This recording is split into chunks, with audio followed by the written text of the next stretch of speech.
Lumpeen kukka lumivalkoinen.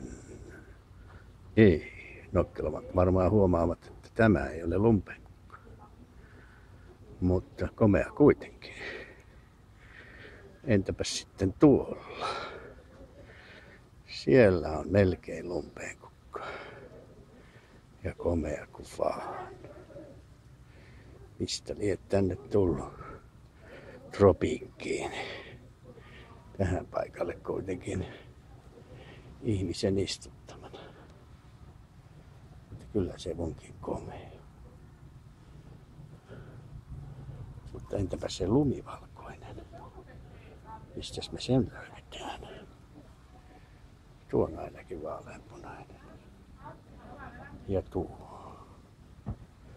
Ja kun kävelemme tätä kiinalaista mosaiikkitietä pitkin, niin siinä on lisää lumpeita. Ja tuolla on lumpeen kukka. Lumivalkoinen. Sen sijaan äsken lenteli vielä fregattilintu. Ja tässä se vasta komea puu on.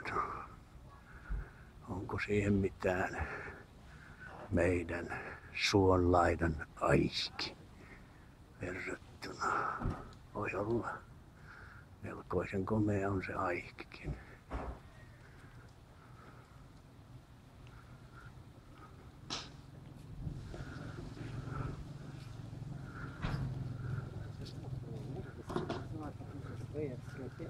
Mutta kyllä se palmu on vaan hieno puu.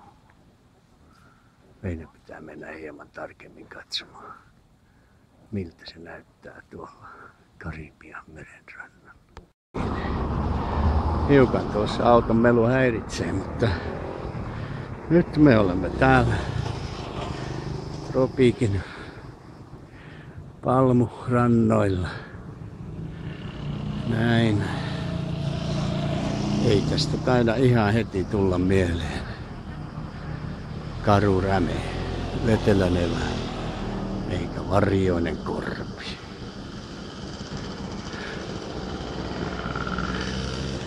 Ihminenhän on toivoton onnenetsijä ja onnellinenhan ihmisen pitää olla. Mutta entäpäs jos se surun mörkö ja ahdistus alkaa kalvaa. Mihin menisi sitten? No se on selvä se. Se on mentävä tänne palmupuun alle. Kökötettävä siinä niin kauan, kun murhe alkaa väistyä. Ja sen jälkeen voikin sitten hypähtää tuonne puhtaaseen vilvoittavaan mereen ja uida tuonne 200 metrin päähän koralliriuttojen liepeille ja ihmetellä niiden ainutlaatuista elämää.